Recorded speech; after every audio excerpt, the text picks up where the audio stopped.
Eh bien, bonsoir à toutes et tous. Bienvenue à ce conseil communal. Le premier point est bien sûr l'approbation du PV du 12 avril, moyennant une petite correction. En effet, donc, comme ça a été précisé au conseil, le bilan qui avait été établi, c'était entre le 4 janvier et le 12 mars, en réponse donc à la question orale. Donc, moyennant cette correction-là, est-ce qu'on peut passer à l'approbation? Merci pour la correction. Donc, Véronique? Oui. Paul? Paul? Paul, micro?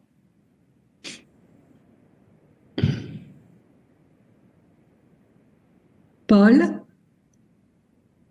Paul? Bon, on passera à Paul après. J'ai pas entendu sa réponse. Alain? Oui. Sonia? Oui.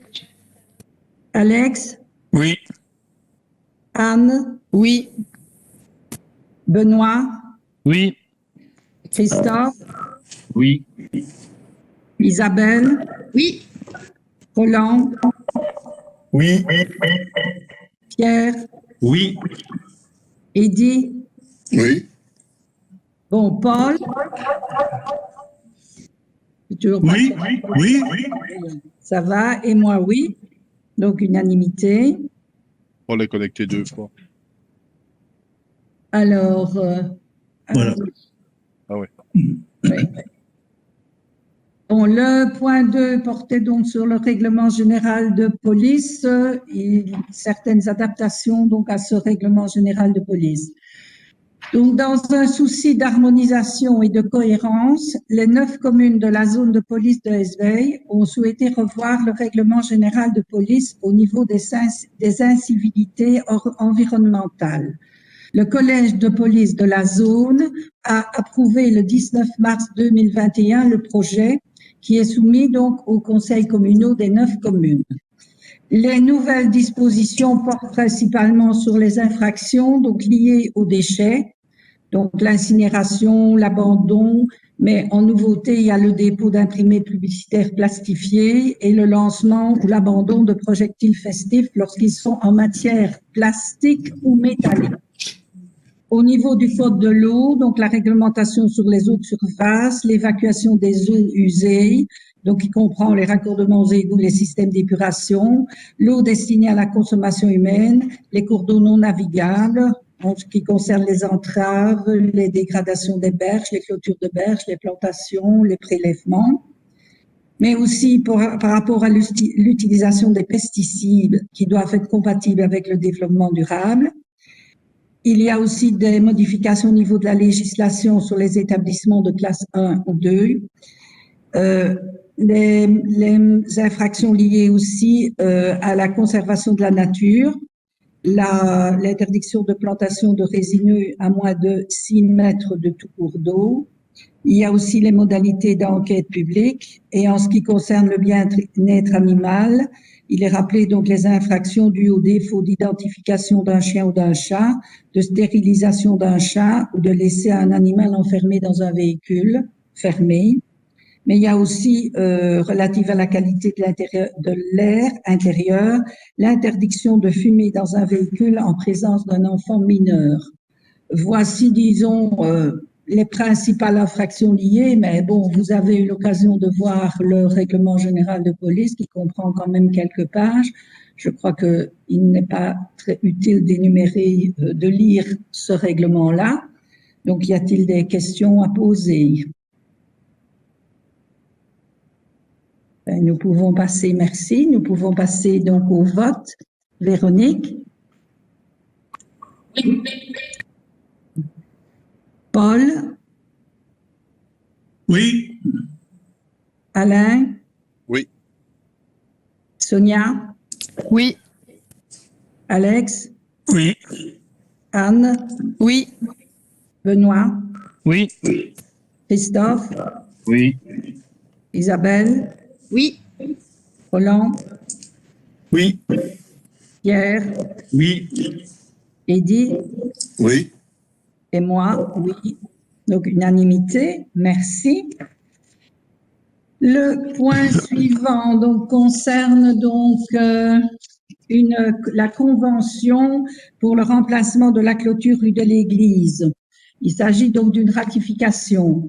Je précise que ce point peut passer en séance publique car il s'agit d'une ratification et aucun nom de personne ne sera cité. Si des questions précises sont posées, mais ça se fera bien sûr en huis clos. Donc ici, c'est sur le principe.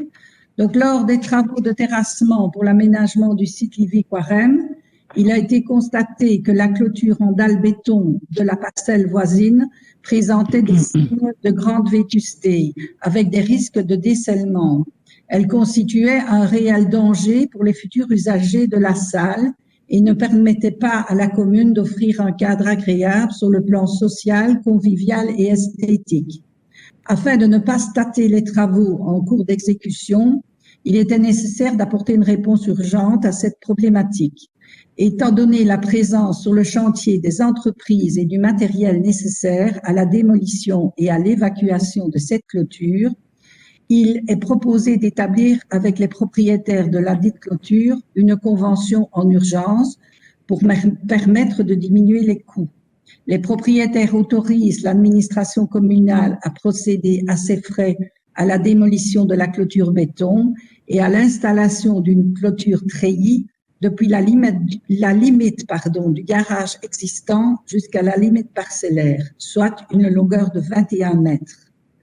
Donc, ce qui est demandé ici au Conseil, c'est de ratifier cette convention que vous avez eu l'occasion donc de consulter. On peut passer au vote. Y a-t-il des questions? Je ne vois pas de main levée. Donc. On passe au vote. Véronique?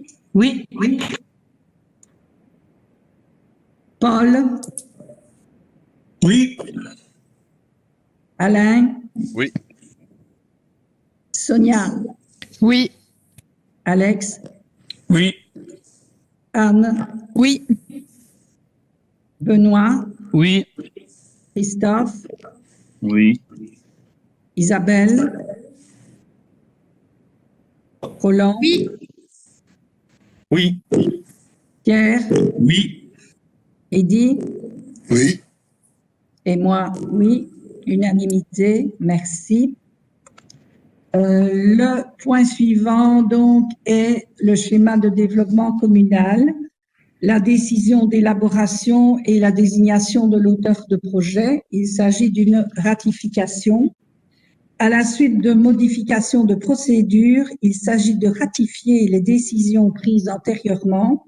Comme c'est purement administratif, je vais passer la parole à notre directrice générale faisant fonction pour exposer le point. Oui, voilà.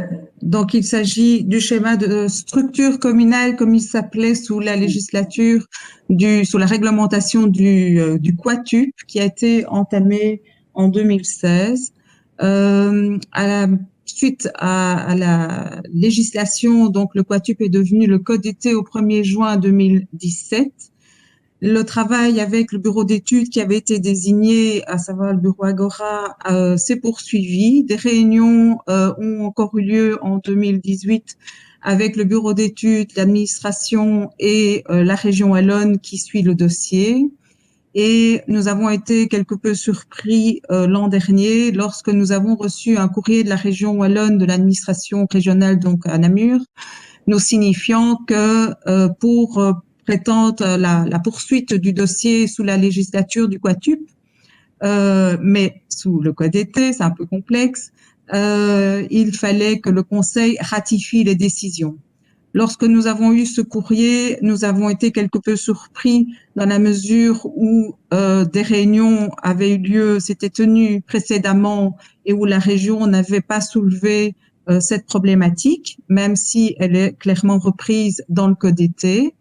Nous avons souhaité une réunion. Nous avons eu cette réunion relativement tard, fin d'année dernière, en visio, avec les représentants du fonctionnaire délégué, donc de Liège, mais également la tutelle régionale de l'urbanisme de Namur, qui nous ont confirmé que, de fait, même si personne n'avait soulevé cette question, pour maintenir le droit aux subventions, puisque nous avons un subside pour à financer à hauteur de 80% le bureau d'études, et aussi dans la mesure où le schéma de structure qui est devenu maintenant, avec les nouvelles dénominations du code d'été, le schéma de développement communal est déjà bien avancé, de poursuivre ce schéma et de faire ratifier par le collège les décisions, de réaliser un schéma de développement communal, et de ratifier la décision du Conseil qui a été faite précédemment quant au choix, l'attribution du bureau d'études. Au niveau du travail en tant que tel, donc le schéma structure était relativement loin dans sa procédure. Il avait déjà été retravaillé quelques fois. Il y a eu des allers-retours entre l'administration, enfin je veux dire les administrations, parce qu'il y a l'administration communale et régionale et le bureau d'études. Il était en fait au stade de réaliser une enquête publique. Donc le schéma structure, en fait, il doit être approuvé, l'avant-projet doit être approuvé par le Conseil. Ensuite, il est soumis à une enquête publique pendant un mois. Et ensuite, sur base des résultats de l'enquête publique, il peut être encore amendé. Et ensuite, il repasse pour l'approbation définitive au niveau du Conseil. Lorsque le collège a décidé de présenter le dossier pour l'approbation à l'avant-projet et la mise en enquête publique, nous étions dans la période relative on était dans les 6 mois avant les élections de 2018, et donc ça n'a pas pu être fait. Et donc maintenant, l'objectif, c'est vraiment relancer la machine pour se faire et poursuivre avec ce bureau d'études. Vu que le travail est fait, je veux dire presque à 90%, il nous revient de ratifier les décisions prises quant à la volonté de réaliser ce schéma de développement communal et l'attribution du marché au bureau d'études qui avait été désigné à l'époque. Voilà. Des questions? Je n'ai pas vu. Oui, Roland? Merci Madame la bourgmestre, mais je suis très étonné. J'ai voulu consulter ce dossier cet après-midi, pas plus tard que cet après-midi à la maison communale, et malheureusement, il n'était plus disponible. Et donc, j'ai demandé à ce que l'on puisse reporter l'examen de ce point. On n'est quand même pas à un mois près, vu que c'est un dossier qui traîne déjà depuis au moins 5 ans. Et j'entends que ma demande, manifestement, n'a pas été entendue. Je m'en étonne. Je rappelle que théoriquement, les dossiers sont censés pouvoir être consultés par les conseillers jusque avant la séance du conseil aux heures d'ouverture de l'administration communale. J'avais d'ailleurs averti Madame la directrice générale de ma venue, et donc j'ai demandé et je redemande ici le report de ce point. Merci. Oui, il y a d'autres interventions?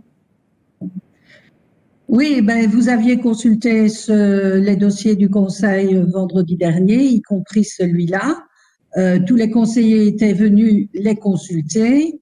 Alors aujourd'hui, midi, étant donné que la directrice générale faisant fonction est en télétravail, et que je lui avais demandé donc de présenter ce point qui est purement administratif au Conseil de ce soir, je l'ai autorisé à reprendre le dossier à midi, sur le temps de midi, avant votre demande. Et c'est pour cela que le dossier ne se trouvait pas ici. Mais si vous voulez que nous reportions le point, nous allons reporter, nous prenons bonne note. Vous assumerez évidemment le retard lié au traitement du dossier. Un retard de plus, mais voilà, nous reportons le point. Puisque, voilà, je croyais pourtant que c'est un dossier que vous souhaitiez qu'il soit traité rapidement, mais bon, reportons le point. Alors, nous passons. Et si on passait au vote, le report du point?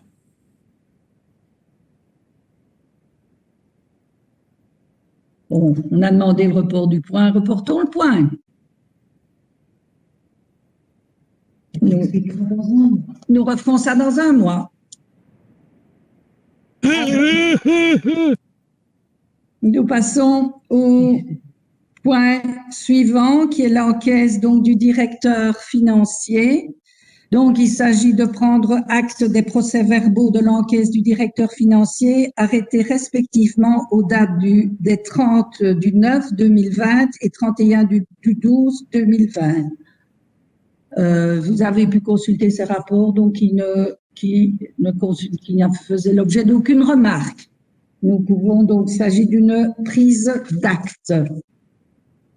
Nous passons donc au point suivant, c'est-à-dire donc au niveau de l'engagement du personnel d'entretien intérimaire du 4 au 12 février 2021 en raison donc de la crise Covid. Je vais laisser la parole à Véronique.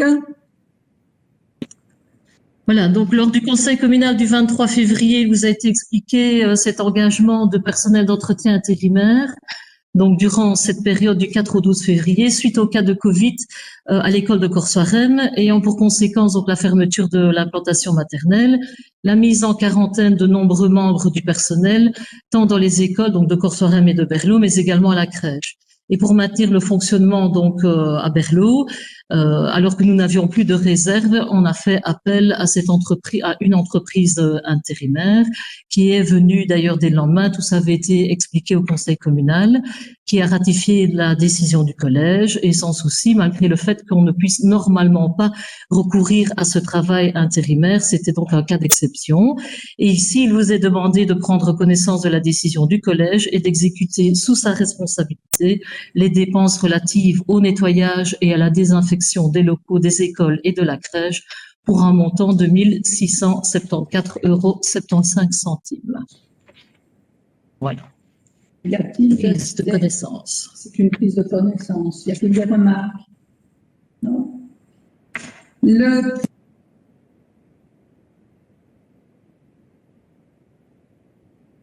On ne t'entend plus.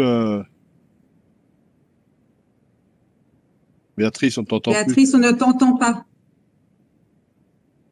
Béatrice, on ne t'entend pas. Bien.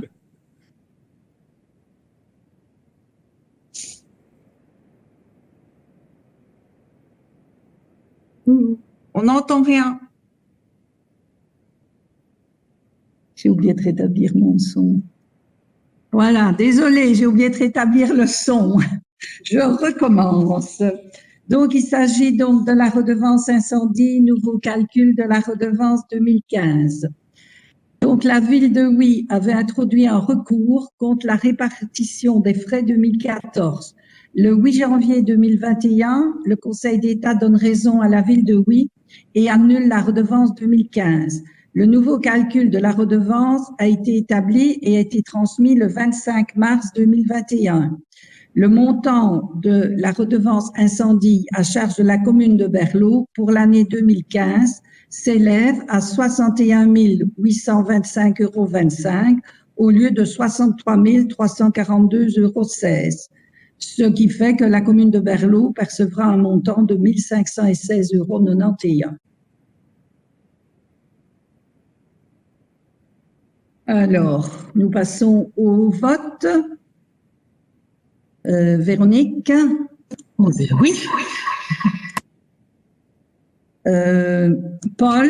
Oui. Alain? Oui. Sonia? Oui. Alex? Oui. Anne? Oui. Benoît? Oui. Christophe? Oui. Isabelle? Oui. Roland? Oui. Pierre? Oui. Eddy? Oui. Et moi, oui, donc unanimité, merci. Bon, le point suivant donc porte donc sur le recours à un service de support informatique pour assurer la tenue du conseil communal du 12 février 2021 en visioconférence. Il s'agit donc d'une prise de connaissance. Donc, afin de pouvoir organiser les conseils communaux en visioconférence, un marché public visant à désigner un service de support informatique pour assurer l'organisation de ces conseils en vidéoconférence avec diffusion en temps réel a été attribué le 20 janvier 2021 pour une durée de 3 mois. Plus d'un tiers des conseillers ayant sollicité la convocation d'un conseil communal le 12 avril 2021, un nouveau marché public devait être établi pour les 6 prochains mois. Mais ce marché n'a pu être matériellement conclu pour la séance du 12 avril 2021. Le 7 avril 2021, le collège communal a décidé de recourir au service de l'adjudicataire du marché couvrant la période du 1er janvier au 31 mars pour assurer l'organisation de ce conseil en visioconférence avec diffusion en temps réel et de pourvoir sous sa responsabilité à la dépense irrelative. Donc, il s'agit d'une prise de connaissance de cette décision prise en urgence pour rencontrer les obligations du décret du 31 mars. Nous pouvons passer au point suivant. Donc, le point 9. Approbation donc des dépenses dépassant les crédits provisoires. Il s'agit donc d'une ratification aussi. Donc, le budget communal a été approuvé par le Conseil du 17 mars. Il est soumis à l'approbation de la tutelle qui est en cours. Des dépenses strictement indispensables au bon fonctionnement des services dépassent les crédits provisoires. Il s'agit de mazout de chauffage, de gasoil routier, de papier main, du savon et du gel. Il est donc demandé au Conseil de ratifier la décision du Collège du 7 avril pour ces dépenses à gâcher qui dépassent les crédits disponibles pour un montant total de 4 494,59 €. Des remarques? Laurence, tu souhaitais prendre? Non.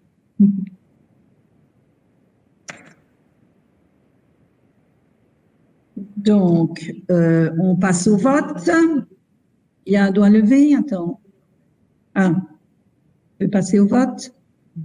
Ah oui, c'est une ratification. Pardon.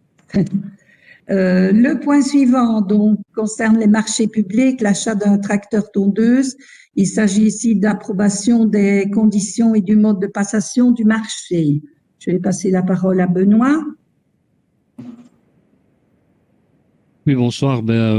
Tout simplement, c'est le remplacement du tracteur tondeuse qui a été accidenté l'année dernière. Donc ici, vous avez eu le projet de délibération. Je vous demande d'approuver le cahier des charges et le montant qui est estimé à 29 999 TVA comprise. Si vous avez des questions. Il s'agit donc d'une procédure négociée sans publication préalable. Des questions? Oui, Christophe? Oui, le tracteur, c'est le petit tracteur tondeuse qui a été accidenté. Oui. Et c'est des montants aussi élevés? C'est-à-dire Benoît, tu peux peut-être répondre? Et je suis un peu étonné sur la somme, quoi. Hein. Oui, tout à fait. En fait, donc nous avions le petit tracteur tondeuse bleu, les Eki, mais nous avions à l'époque acheté un tracteur tondeuse essence et ici nous avons demandé un tracteur tondeuse un peu plus performant parce que nous avons estimé que le gaz devenait vieux et que pour charger le sel aussi, comme on veut faire du sel en vrac, on veut aussi mettre un pont de levage aussi sur le petit tracteur. Donc c'est pour ça qu'on a pris un diesel aussi, vu que évidemment c'est plus économique aussi. Donc si je comprends bien, vous notez ici donc votre marché qui est le remplacement du tracteur tondeuse, mais en fait, vous prenez un petit tracteur, quoi, vu le prix.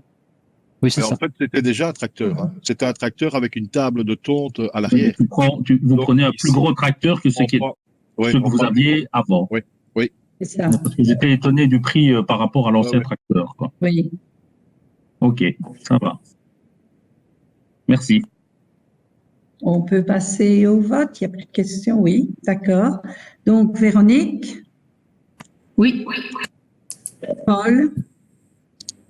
Oui. Alain? Oui. Sonia, Oui. Alex, Oui. Anne, Oui. Benoît, Oui. Christophe, Oui. Isabelle, Oui. Roland, Oui. Pierre, Oui. Eddy Oui. et moi. Oui, unanimité, merci. Le point suivant contient donc encore un marché public sur l'entretien des égouts et des fossés d'écoulement. Il s'agit aussi ici de l'approbation des conditions et du mode de passation du marché. Je laisse la parole à Alex. Oui, oui, ça va, je suis là. Donc voilà, le cahier des charges a été établi. Donc je crois que vous l'avez consulté. Est-ce que quelqu'un a des objections ou des remarques à faire là-dessus? Ce serait le bienvenu.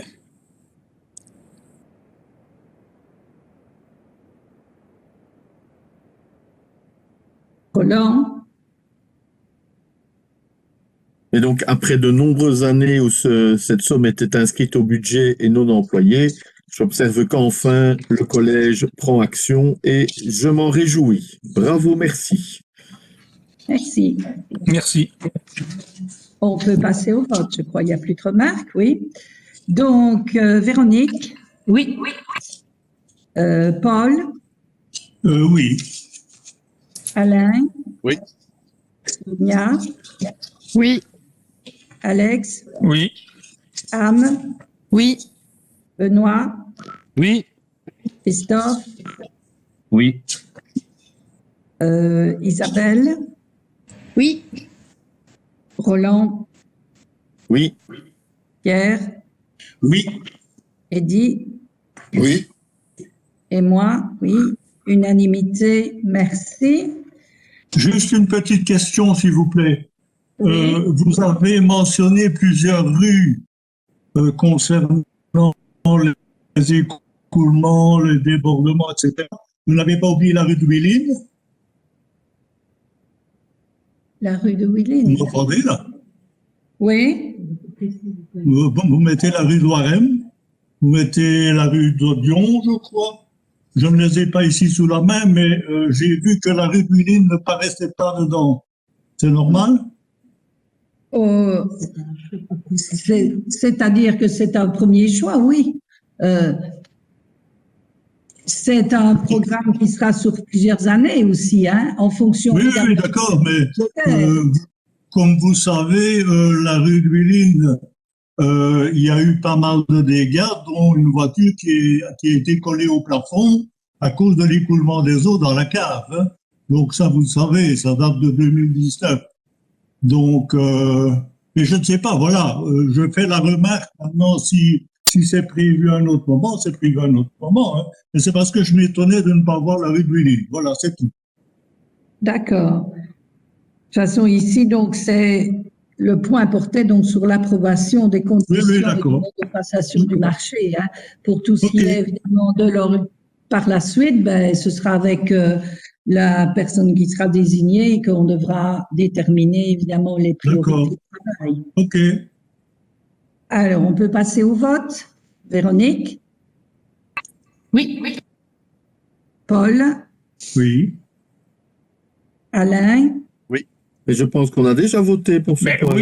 Oui, on a déjà voté. Ben oui, c'est parce qu'il y a une intervention. Désolée, je suis désolée. Oui, excusez-moi, c'est moi qui ai un petit peu perturbé. Là. On est revenu sur le point après, désolée. Des un perturbateur, Paul. Voilà. Alors, le point suivant donc porte sur encore un marché public, la mise en conformité de l'électricité des bâtiments scolaires. Il s'agit aussi de l'approbation des conditions et du mode de passation du marché. Je vais passer la parole à Véronique. Donc, il est temps, important et nécessaire de mettre en conformité l'électricité dans les différents bâtiments. Les visites de contrôle des installations électriques mettent en lumière, si je puis dire, les différentes recommandations et observations. Le budget extraordinaire prévoit 50 000 € et le cahier des charges prévoit 2 lots, l'un de 35 000 et l'autre pour l'école de Berlot et l'autre de 15 000 pour celle de Corsoirem. Et cette dépense sera financée par emprunt. Il s'agit donc de passer un marché par procédure négociée sans publication préalable, dont l'un des critères d'attribution met l'accent sur l'exécution de l'intégralité des travaux durant les congés scolaires de juillet et d'août. Sous peine de nullité de l'offre, une visite des lieux est également prévue le mercredi après-midi. Et donc, en conclusion, il vous est demandé d'approuver le cahier des charges et le montant estimé du marché s'élevant à ces 50 000 € TVA comprise. Y a-t-il des questions? Oui. Voilà. Y a-t-il des questions? Christophe? Oui, j'ai été un peu étonné de voir la réception VSOT qui date de 2016. Je suis quand même étonné en relisant tout la réception. Oui. Il y en a une de 2020, hein? Ah ben, à part un rappel de 2016, moi je n'ai rien vu d'autre. Non, elle est de... Attends, la copie que vous avez pu voir date du 4 août 2020. Effectivement, on fait rappel de quelques notions ou d'une visite, effectivement, d'une mise en conformité du 31, à faire pour le 31 du 12 2016, mais le rapport de visite date du 4 du 8 2020. Et les manquements se rapportent à 2016. Hein. Je crois que Jean-Louis a Christophe, on fait... ne t'entend pas. Oui. Je dis que les manquements se rapportent... Christophe, il faut que tu mettes ton micro. Mon micro est mis. On l'entend? Christophe, ton micro? On l'entend très bien. On n'entend pas. Si. On l'entend, Véran? Donc, pour ceux qui m'entendent, les manquements se rapportent à 2016 et c'est un rappel de l'inspecteur. Vous m'entendez? Maintenant, oui. Ah ben, les autres m'entendaient, hein? Oui, Christophe, j'avais oublié d'inverser les sauts ici. Oui. Donc, quand je vois la liste complète, je suis quand même étonné parce que dans le rapport, ce qu'on vous demande de faire, c'est quand même pas des choses immenses. Je comprends pas comment elles n'ont pas été faites plus tôt, quoi. Et dans le rapport, puisque tu dis qu'il date de 2020, c'est quand même des rappels de 2016 qui n'ont toujours pas été exécutés. Mais on en Donc, a déjà... de 2016 à 2020, c'est quand même hyper dangereux pour une école de pas faire ce genre de choses. On est bien d'accord, c'est d'ailleurs ce qu'on avait déjà discuté au conseil communal en parlant. Je sais, mais voilà, je le rappelle. Si je me souviens bien, Sonia, on avait même parlé, enfin, tu confirmes, Sonia, on avait mis en évidence la société et l'excès de zèle de certains à certains moments pour certaines raisons, pour ne pas citer de nom forcément ici. Donc, on se base sur le rapport et donc les rappels et on met en chantier des choses ici pendant les vacances scolaires. Excusez-moi, mais je ne sais pas qui parle, on entend super pas bien d'un coup. Je vais pas rétablir mon son. Oui, donc, voilà. je vais redire, donc ici effectivement le rapport c'est bien le 4 du 8 2020. On avait déjà discuté de ça au conseil communal auparavant avec la société. Sonia est intervenue notamment pour parler de prix et d'exagération, etc. Et il y a eu certainement visite, excès de zèle et changement. Certainement, rappelez-vous, vous aviez notamment soulevé cette problématique à ce moment-là. Eh bien là, on prend les choses en main et on commence par nos écoles et les choses vont être faites pendant l'été, moment privilégié puisque les enfants ne s'y trouvent pas. Et suffisamment de temps pour pouvoir organiser également les travaux. Merci. Je garde le son ouvert. Roland? Oui, garde le son.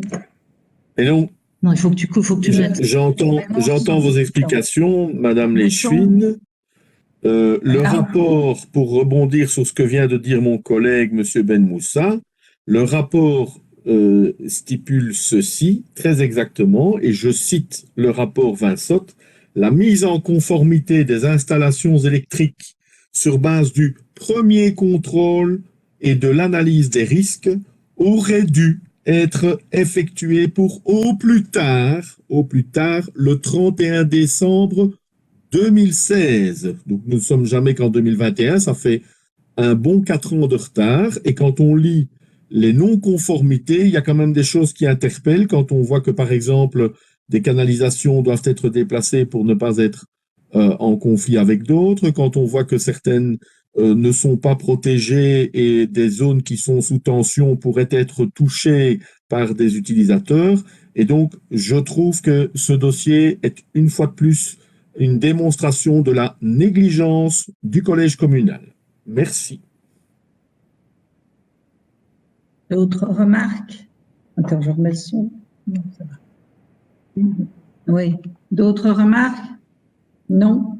Nous pouvons passer au vote. Donc, il s'agit de l'approbation des conditions et de passation du marché, comme je le rappelle. Alors, Véronique? Oui. Paul? Oui. Sonia? Oui. Alex? Oui. Anne? Oui.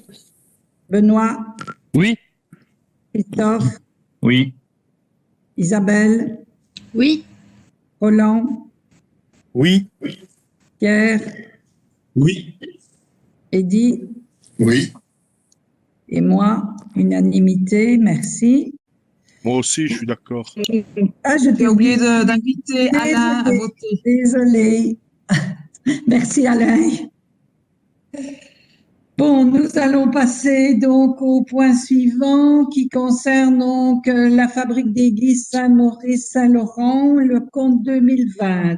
Je passe la parole à Alain.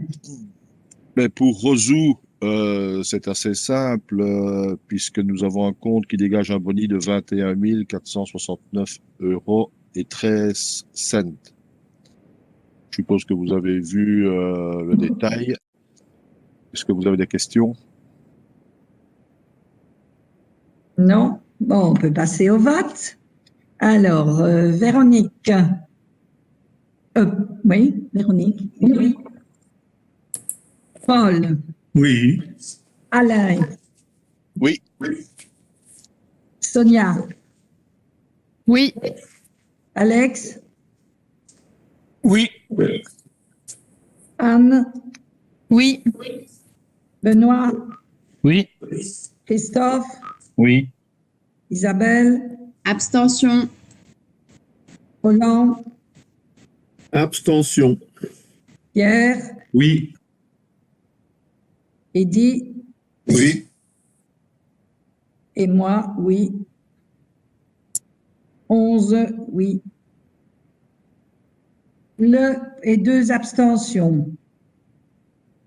Alors, le point suivant concerne une autre fabrique d'église, la fabrique d'église Saint-Lambert, le compte 2020. Alain? Oui, alors là, ce n'est pas aussi simple, pour la bonne et simple raison que l'évêché, lors de la consultation du compte, a émis des remarques. Et comme vous le savez, à Berlot, la fabrique d'église demande une intervention communale qui était de 4 600 € et à laquelle on a demandé de rajouter 1 000 € en modification budgétaire. Le problème, c'est que les 1 000 € n'avaient pas été payés en temps et à heure et donc avaient été remis au budget 2021 qu'on a présenté. Et donc, la fabrique d'église attend évidemment ces 1 000 €. Et quand j'ai participé à la réunion de la fabrique d'église, il y avait forcément un négatif de à peu près 1 000 € dans leur compte. Tout ça a été envoyé à Liège. Et quand on a reçu le courrier de Liège, Liège donne un boni de 8 823 €. Alors, j'ai interpellé le trésorier de la fabrique d'église de Berlot en disant il y a quand même un souci, c'est que vous demandez de l'argent à la commune et in fine, le compte 2020 dégage un boni quasiment du double. Et le trésorier tombait complètement des nues, ne comprenant pas ce chiffre, il ne sait pas d'où il vient. Et il est censé prendre contact avec l'évêché et se rendre à Liège pour analyser les comptes parce que lui, il dit que sur son compte en banque de la fabrique d'église au 31 décembre 2020, il avait en tout et pour tout, je crois, 4 600 € avec des échéances très brèves à honorer avec cet argent-là. Donc, c'est le gros point d'interrogation par rapport au rapport de Liège. Et donc, je vous propose de postposer le point en attendant que j'ai les réponses via Liège et via le trésorier de la fabrique d'église de Berlot. Parce que je trouve inconcevable de vous demander d'approuver un compte en positif de 8 000 aidés, alors que la fabrique demande de l'argent pour compenser des déficits. Il faut quand même il faut rester logique. On vote pour le report du point. Véronique? Oui. Paul? Oui, pour le report. Alain? Bah, je vais être d'accord, oui. D'accord avec toi-même, c'est bien. Alors, Sonia? Oui. Alex? Oui. Anne? Oui. Benoît? Amen. Christophe? Oui, on n'est pas dans une église. Isabelle? Oui, merci Alain. Roland? Oui, pour une fois, je vote oui sur une fabrique d'église. Pierre? C'est noté. Pierre? Oui. Eddy? Oui. Et moi, oui. Donc, unanimité pour reporter le point. Alors, le point suivant, donc, est une prise de connaissance des décisions, donc, de la tutelle relatives au compte 2019 qui sont donc revenus approuvés. Le point suivant, donc, c'est le point supplémentaire, donc, tenue des conseils en visioconférence, choix de l'application informatique. Qui expose le point? Je vais le présenter. Tu as la parole. Pardon? Tu as la parole. Ah, merci. Donc, actuellement, la solution informatique choisie par le collège pour l'organisation d'un conseil communal en visioconférence coûte 619,90 € par séance. Jusqu'à aujourd'hui, nous en avons déjà réalisé 8, ce qui nous donne un montant de 8 fois 690 €, donc plus ou moins 5 000 € dépensés pour leur réalisation. Dans ces 619 €, l'application Webex coûte environ 20 €, somme qui est acceptable. Par contre, là où le bas blesse dans nos finances, c'est le support technique obligatoire accompagnant l'application qui est de plus de 600 € par séance. Nous serons d'accord que ce prix est considérable et fait un fameux poids dans le budget. Lors du conseil communal de novembre ainsi que celui d'octobre, nous vous avions déjà interpellé quant à ce montant excessif. À cette époque, nous vous avions d'ailleurs suggéré d'utiliser des applications moins onéreuses. Parmi les propositions, l'application Zoom avait été suggérée car celle-ci permettait amplement de répondre aux besoins. Celle-ci, fort connue, est utilisée par bien d'autres communes comme celle de Warem ou de Huy, voire même des institutions de plus grande ampleur que la nôtre l'utilisent également, comme par exemple le Parlement fédéral, le Conseil provincial de Liège, et la liste est loin d'être exhaustive. Aujourd'hui, nous revenons donc vers vous et nous vous proposons de nouveau d'utiliser l'application Zoom pour les prochains conseils virtuels. Quels sont les avantages de cette application? Ils sont multiples. Tout d'abord, son prix. En effet, la licence pour un an coûte seulement 139,90 €, soit moins de 12 € mensuellement. De plus, un autre aspect pratique qui peut être mis en avant est que sa licence permet d'organiser d'autres réunions sans supplément financier, ce qui, dans la pratique, peut être très utile pour notre administration. En effet, les agents, échevins et consorts communaux pourront organiser des réunions par vidéoconférence dans le cadre de leur mission sans imputer des coûts supplémentaires à la commune. Un autre avantage de Zoom est sa facilité d'utilisation, car le programme est très intuitif par lui-même, ce qui est plutôt positif pour les personnes qui ont quelques difficultés ou qui ne sont pas familiarisées avec l'informatique. Par ailleurs, lorsqu'on utilise pour la première fois Zoom, des explications sont données pas à pas à l'utilisateur afin qu'il ne soit pas livré à lui-même, et un bon nombre d'autres tutos existent également afin de maîtriser l'outil. Bien entendu, si vous choisissez d'opter pour cette solution, à titre personnel, en tant qu'informaticien, je réitère ma proposition qui est restée malheureusement sans réponse depuis presque un an, à savoir de proposer mes services gratuitement pour la mise en place des conseils communaux en webinaire. Voilà. Merci. Et tout d'abord, le collège précise que le choix du support informatique n'est pas une décision de conseil, mais une compétence du collège.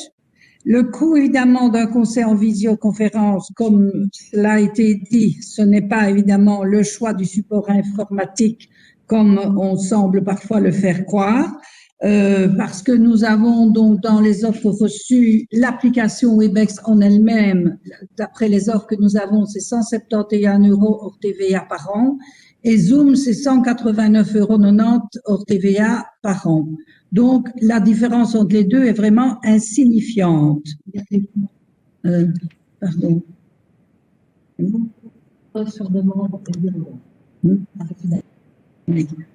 C'est les offres que nous avons eues.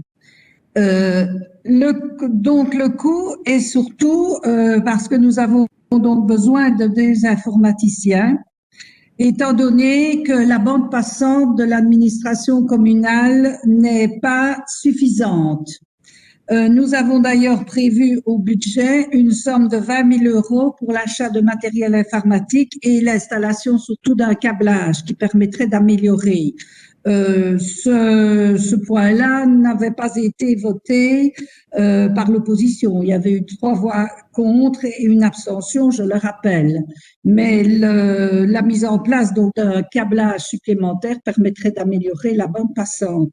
Donc pour le moment, 2 informaticiens sont nécessaires, l'un sur place et l'un à distance pour assurer la retransmission.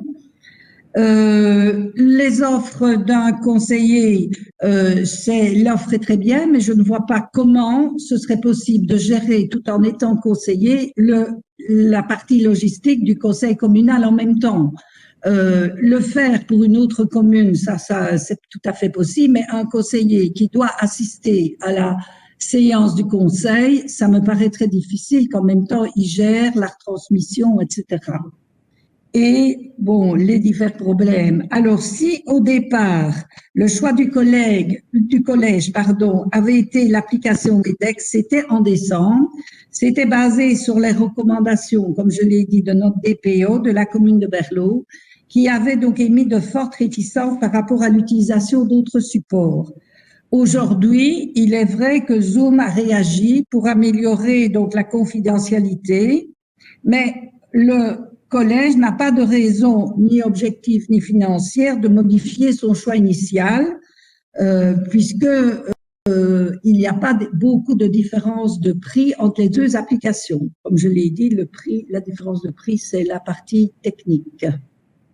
Alors, il y a des réactions, Christophe? Oui, je vous entends bien. Donc, je suis un peu étonné parce que vous me parlez de câblage pour une question de débit, alors que c'est plutôt l'introduction, donc votre abonnement, je ne sais pas chez qui vous êtes, Proximus ou Win, Proximus. Voilà, il n'y a pas besoin de changer de câblage, il y a besoin de changer d'abonnement. Si vous avez un si petit débit, je ne vois pas pourquoi vous êtes à 2, techniquement, à l'administration, ce qui prend plus de mégas de bande passante, en fait. Donc, une des 2 personnes ne devrait pas être sur place, puisque c'est un de vos problèmes. Je suis un peu étonné de vos arguments. Merci. Et alors autre chose, excusez-moi, dernière chose, l'application Zoom, je pense que vous êtes capable, une seule personne, de la faire fonctionner, de créer le lien sur l'application Zoom, le lien qui va sur YouTube, de le donner à un des employés qui sait gérer le site internet de la commune, de l'appliquer sur le site internet de la commune, et les gens savent voir le conseil via YouTube. Bon, donc vos arguments sont vraiment légers. Ouais, merci. Roland? Mais donc, aujourd'hui, vous nous parlez de la bande passante. Quand on vous avait proposé, quand mes collègues, M. De Vlaming, vous avez proposé son aide, et à l'époque, vous nous aviez raconté que c'était un problème de DPO, de sécurité et tout ça. C'est vrai que nous avons des dossiers au huis clos que le Pentagone nous envie, je pense. Et c'est d'autant plus surprenant que dans le même temps que nous payons cher et vilain un support informatique pour installer cette application. Le CPAS qui, lui, traite vraiment de dossiers qui ont trait à la vie privée des gens, où on parle de leurs revenus, où on parle de leur situation familiale, n'utilise pas cette application informatique que vous nous avez raconté qu'il fallait parce que risque de sécurité. Alors, je trouve ça particulièrement contradictoire. Ça, c'est une première chose. Alors, deuxième chose, j'aurais bien aimé voir la note du DPO, parce que vous nous racontez que le DPO a dit que tatati tatata. On n'a jamais vu cette note. Et moi, vous savez qu'avec vous, je ne crois plus rien de ce que vous me racontez. Je veux le voir par écrit. Et j'aurais bien aimé voir cette note du DPO dans le dossier. Elle n'y était pas. Par contre, ce qu'on a trouvé dans le dossier, c'est le marché du mois de janvier. Et je trouve que ce dossier est assez interpellant. Le collège a besoin de pneus pour sa voiture. Alors, la loi sur les marchés publics impose de consulter 3 fournisseurs. Minimum. Mais elle ne dit pas qu'il y a un maximum. Elle dit que c'est un minimum. Okay? Le collège se contente du strict minimum légal. Et pour changer ses pneus, il consulte un garagiste qui vend des pneus, et puis il consulte un garagiste qui répare les pare-brises, et puis un carrossier. Et il a déjà consulté ces gens la première fois en novembre. Et en novembre, comme par hasard, le carrossier n'a pas répondu parce que c'est pas son métier, ou en tout cas c'est pas dans son core business, et la même chose de l'autre côté. Et vous avez même consulté une ASBL qui est composée de personnes qui sont à la retraite, donc une association sans but lucratif, dont l'objet social n'est absolument pas ça. Et ça, c'est ce que vous présentez aujourd'hui comme étant le marché public destiné à supporter l'organisation des conseils communaux. Et donc, en définitive, le collège a consulté réellement un fournisseur et un seul. Les deux autres n'étaient pas en mesure de répondre et ne l'ont pas fait la première fois et ne l'ont encore pas fait la seconde.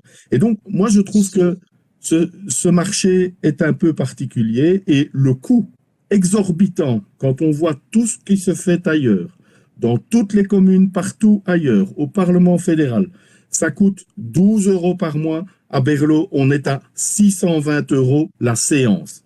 Alors, moi, franchement, en matière de mauvaise gouvernance, à nouveau, le collège nous montre un nouveau très bel exemple de tout ce qu'il ne faut pas faire avec l'argent du contribuable. Merci. D'autres interventions?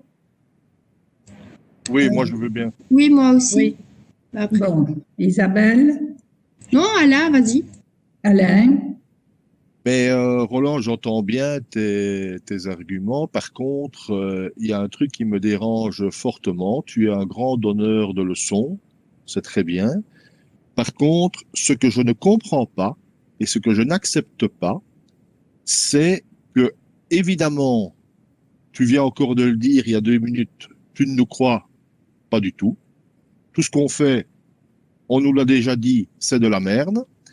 Mais si, ça a été dit par ta colistière. Et donc, comment se fait-il que tu prennes la liberté, je dis bien prendre la liberté, de contacter un des soumissionnaires? Qui es-tu? Quel est ton rôle? Tu es conseiller communal.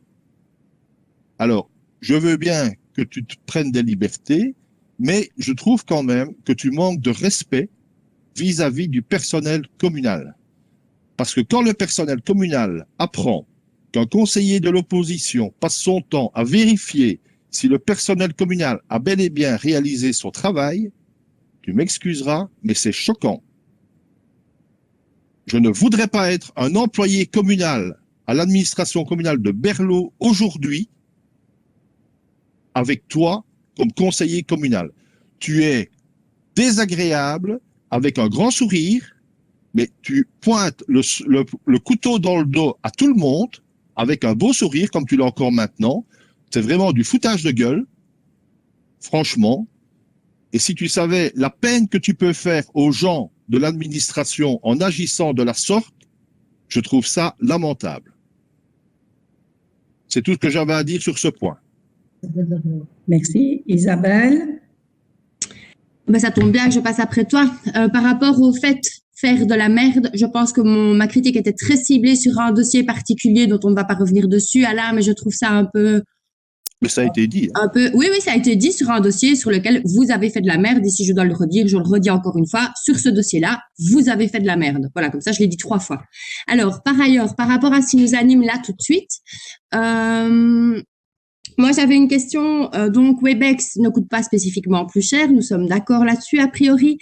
Comment se fait-il que vous ne pensiez à ne former personne à l'administration pour vous appuyer? Vous avez quand même du personnel en interne. Les formations sur ce type de produit ne sont pas excessivement chères, en tout cas coûtent beaucoup moins cher que 619 €, donc une séance de conseil. Et donc, je m'interroge sur le fait que vous avez certainement des compétences en interne que vous n'explorez pas. Et ça rejoint un peu ce que tu disais, Alain, par rapport à la gestion du personnel. Je ne voudrais pas travailler à la commune dans un brouhaha comme ça actuellement, sincèrement. Donc, voilà. Tu sais, les attaques à ce niveau-là, je pense qu'elles ne sont pas du tout utiles. On ne cherche pas du tout à mettre en difficulté le personnel de l'administration et je tiens vraiment à le préciser. Donc moi, ma question, c'est pourquoi n'avoir pas envisagé de faire former quelqu'un en interne pour vous suppléer? Si vous ne voulez pas de l'aide de Pierre, au moins vous auriez quelqu'un en interne qui est formé pour. Et il y a plein de formations pour le moment sur le marché.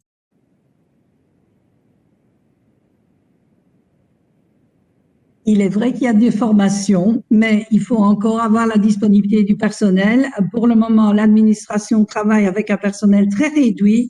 La situation de la crise, encore une fois, n'arrange pas les choses. Il y a du personnel qui va en formation, mais on n'a personne pour faire le travail à la place et on manque réellement de personnel ici à l'administration. Je crois que Laurence, tu peux peut-être le confirmer.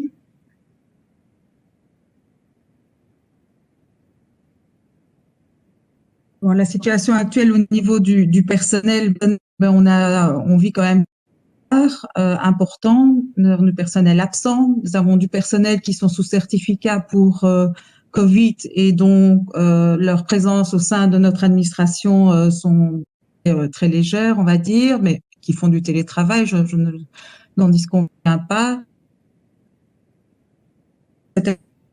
Même un fameux budget pour justement assurer de la formation à notre personnel dans toutes les matières et notamment en marché public, en gestion du personnel et autres.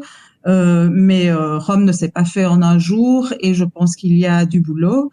Ici, au niveau informatique, le gros souci, c'est vraiment la vente passante. Nous sommes en discussion avec Proximus pour assurer un débit plus important, mais ce qui nous empêche de faire la diffusion sur YouTube en direct depuis l'administration. Voilà, je n'ai pas d'autre chose à dire. Merci. Bon, nous allons passer au vote. Juste une remarque pour la bande passante. Encore une fois, je réitère ce que Christophe a dit. Alors, pourquoi y a-t-il 2 personnes à l'administration communale alors qu'une seule pourrait et ne devrait même pas, enfin, je vais dire si, pour l'amener. Mais pourquoi 2 personnes alors si vous avez des problèmes de bande passante? Expliquez-moi. Alors, parce que comme nous ne savons pas faire la diffusion depuis l'administration, puisque nous avons une bande passante de trop faible qualité, elle se fait depuis l'extérieur. Et nous avons une personne qui fait le support technique en présentiel pour pouvoir nous aider si on rencontrait un souci durant la transmission, enfin durant la tenue de la séance. Voilà. Ce problème-là, vous l'avez depuis quand? Depuis 1 an? Depuis la vidéoconférence? Depuis les vidéoconférences? Ben oui, ça s'est remarqué à partir du moment où on a voulu faire les conseils en visioconférence. C'est à partir de ce moment-là qu'on l'a remarqué, hein. Oui, Christophe? Et en un an, ça n'est pas résolu? Ben, on ne fait pas les conseils en visioconférence depuis 1 an. C'est depuis le mois de novembre, hein. C'est depuis le mois de novembre. Oui, mais quand vous l'avez remarqué, ça fait combien de temps? Mais c'est depuis le mois de novembre et au départ, c'était 3 mois. On ne savait pas que ça perdurerait aussi longtemps non plus de faire les conseils en visio. Il y a des communes qui ont toujours continué à le faire en présentiel, hein, aussi. qui font toujours actuellement, qui n'ont jamais fait aucun conseil en visio. Certaines communes le font constamment en présentiel. Et on parle de plus en plus d'un retour vers le présentiel dans beaucoup de communes. Attention que si c'est en présentiel, il faut une diffusion en direct pour le public, hein, donc pour les citoyens. Mais sauf si les citoyens peuvent y venir. Ça dépend des communes. Il y a différentes organisations. Actuellement, Christophe, oui. Oui, je reviens sur le problème de la bande passante. C'est pas une question de diffusion vers YouTube, c'est le fait que Madame la bourgmestre et Madame Hans, vous êtes présentes tous les deux sur le même site, sur le même réseau. Si vous me dites qu'il y a un problème de bande passante, là vous en consommez pour deux, quoi. Donc c'est là que je ne comprends pas. Et si, ben non, et que votre technicien me dise le contraire et qu'il vienne boire un verre chez moi et qu'il m'explique, parce que tous les jours, c'est un peu mon travail quand même.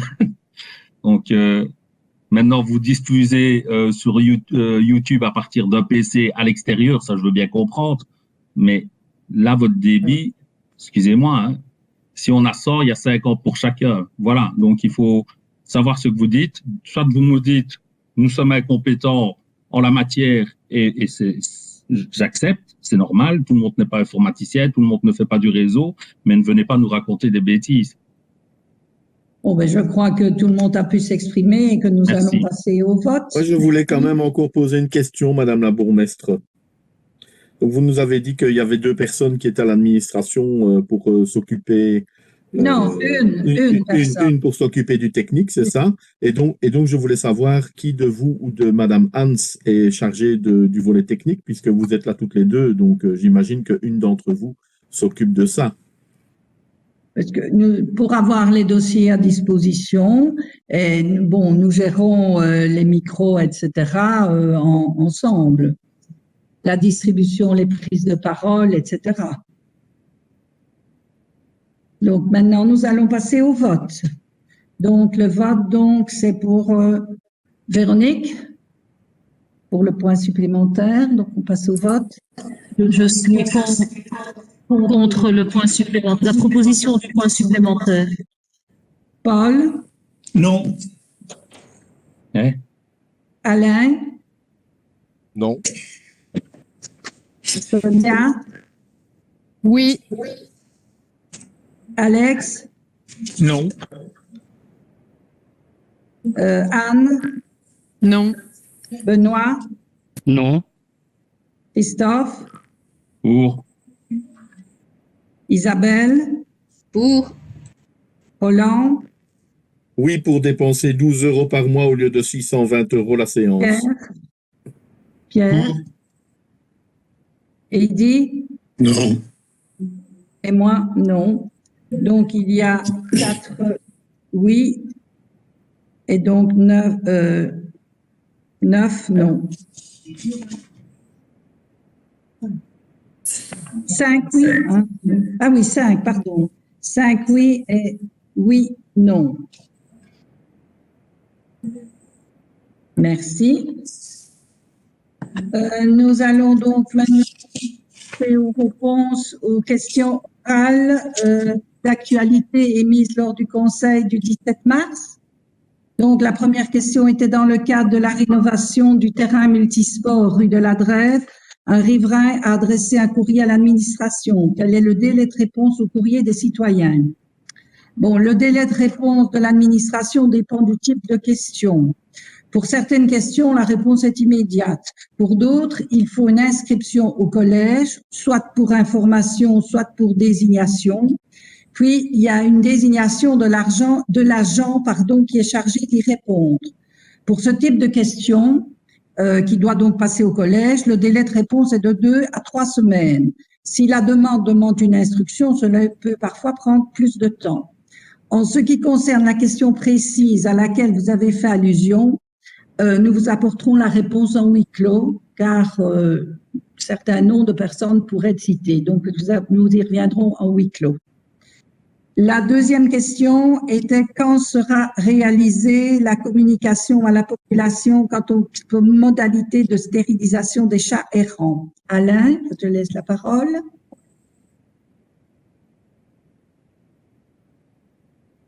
Oui, donc il y aura un article dans le prochain Berlinfo qui sera distribué dans la semaine du 17 mai et ce sera d'actualité à partir du 1er juin.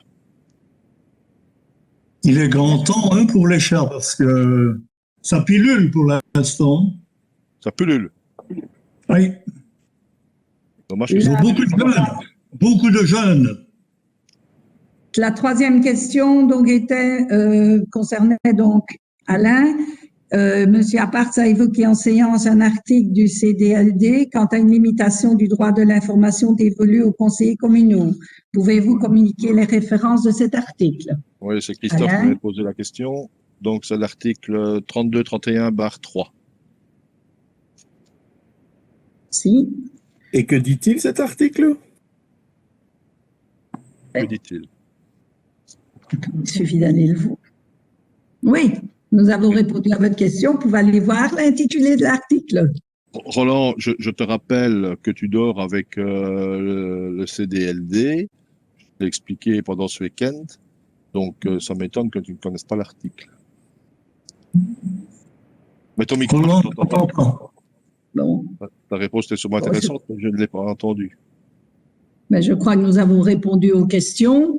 Maintenant, y a-t-il d'autres questions d'actualité? Oui. Moi, j'en ai une. Moi aussi. Paul? Oui, Madame la bourgmestre, vous avez reçu un courrier d'un habitant de Berlot concernant les renards. Ça vous dit quelque chose? Non. Curieusement, j'ai ici... Si ça concerne plutôt Crenwick, oui. Et il a été répondu au courrier. Si c'est de ce courrier-là dont on parle, oui. On peut parler en huis clos pour voir si c'est bien ce courrier-là. Mais je ne cite pas de nom. Hein. Avec la chute d'un arc, c'était simplement une question. Voilà. Si c'est renards à Crenwick, il y a eu une réaction, il y a eu une réponse apportée. Je suis désolé, mais la personne n'a pas... Ça va. Eh bien, nous en tenons compte, nous le notons, pardon. D'autres questions, Isabelle? Oui, moi j'avais une question par rapport au Conseil communal des enfants. Je m'interrogeais sur plusieurs points. Donc, j'ai bien vu la liste des enfants. Est-ce que c'est une liste et ça s'arrêtera là, ou est-ce qu'il y aura une petite présentation de chaque enfant pour expliquer un peu ses motivations? La deuxième chose, c'est la procédure. Est-ce que vous avez envoyé un courrier ciblé aux familles concernées, donc qui ont des enfants dans cette tranche d'âge-là, pour les candidatures, et avez-vous l'intention d'envoyer un courrier ciblé également pour, enfin, logiquement, vous auriez pu le faire en groupé, mais j'imagine que, voilà. Donc, est-ce que vous avez, vous envisagez d'envoyer un courrier pour pousser les gens à s'intéresser à la dynamique et donc, encore une fois, vers les familles dans les tranches d'âge d'enfants concernés? Voilà, merci. C'est noté. Merci. Christophe? Oui, merci. Petite question qui fâche. Donc, Madame la bourgmestre, ma question concerne le mail que nous avons tous reçu ce 25. Vous entendez? Ce 25 du 4, suite à un échange entre l'administration et le groupe écolo. J'ai été surpris de recevoir un email venant du président du CPAS qui nous précise que nous vivons dans une commune de 3000 habitants, avec toutes les limites que cela impose, et que le fait d'appliquer le CDLD nous coûterait une fortune si la majorité en place devait l'appliquer à la lettre. Je rappelle que le CDLD est la loi qui s'applique à toutes les communes et quelle que soit leur taille. Ma question arrive, si vous permettez, ma question arrive, et que tous les membres du collège ont juré fidélité au roi, obéissance à la Constitution et aux lois du peuple belge. Donc là, j'en viens à ma question. Si, comme le confirme Monsieur le Président du CPAS, les dispositions du Code ne peuvent s'appliquer à une commune de notre taille, respecte-t-il autant la loi organique du 8 juillet 1976 sur le CPAS? Je sais, ça va t'énerver, mais j'ai été vraiment choqué de ta réponse, même s'il y a des petits heurts entre toi et notre collègue Roland. Madame la directrice, je pense que le CDLD est la loi et ici tous présents, nous avons juré fidélité. D'autres questions? Roland? Alors, par rapport au CDLD, justement, Monsieur Apart, vous nous faites référence à l'article 32-31. Heureusement, je l'ai sous les yeux parce que je dors avec moi. Cet article concerne la publicité passive. C'est dans le chapitre sur la publicité passive. Alors, un tout petit peu d'information, d'éclaircissement. La publicité passive s'adresse à l'ensemble de la population. Et à ne pas confondre avec les droits des élus, des membres du conseil. Oui, mais ici, ce n'est pas une question. Non. On vous a posé la question de savoir, la question de mon collègue Christophe Benmoussa était de savoir sur quelle base juridique vous vous étiez appuyé pour dire que nous ne pouvions pas avoir accès au dossier. Et la réponse que vous nous fournissez est une réponse qui n'en est pas une. Et j'aimerais bien entendre d'ailleurs Madame la directrice générale sur ce sujet, parce que je pense que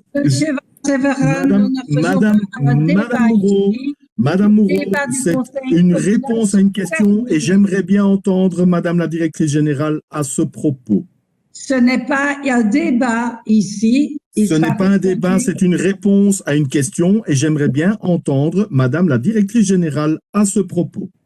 Pas aujourd'hui, ce n'est pas... J'aimerais bien entendre Madame la directrice générale à ce propos et si ce n'est pas aujourd'hui, ce sera la prochaine fois, mais je voudrais bien l'entendre. Ce n'est pas l'ordre du jour. Mais si Madame la bourgmestre, c'est une réponse à une question orale qui a été formulée lors de la précédente réunion du Conseil et à laquelle M. Apart a répondu cette fois-ci. Et que je sache, la garante de la bonne application du Code de la démocratie locale ici, ce n'est pas M. Apart, et heureusement d'ailleurs, parce que c'est Madame la directrice générale. Et donc, j'aurais bien aimé entendre son avis par rapport à cela. Et alors, un deuxième point, Madame la bourgmestre, une deuxième chose, je voudrais... Non, nous allons vous couper la parole si vous continuez. Vous avez eu un premier avertissement. Je voudrais savoir quand est-ce que le collège va publier les PV des réunions du conseil sur le site Internet. Vous avez eu l'avertissement. Madame la bourgmestre, je voudrais savoir quand est-ce que le Vous avez posé votre question. Madame, je pose une question, une deuxième question. Madame la bourgmestre. Madame la bourgmestre, je pose une deuxième question. Je voudrais bien savoir quand les PV des réunions de l'année 2021 seront mis en ligne sur le site Internet de la commune, parce qu'ils n'y sont toujours pas. J'ai demandé et ce n'est toujours pas le cas. Et je mets un point d'interrogation comme ça, c'est bien une question. Voilà. Eh bien, c'est noté. Pas vous cacher derrière que ce n'est pas une question. Merci, Madame la bourgmestre. Bon, nous allons maintenant passer à la séance à huis clos. Merci à tous ceux qui nous ont rejoints et je vous souhaite une très bonne soirée.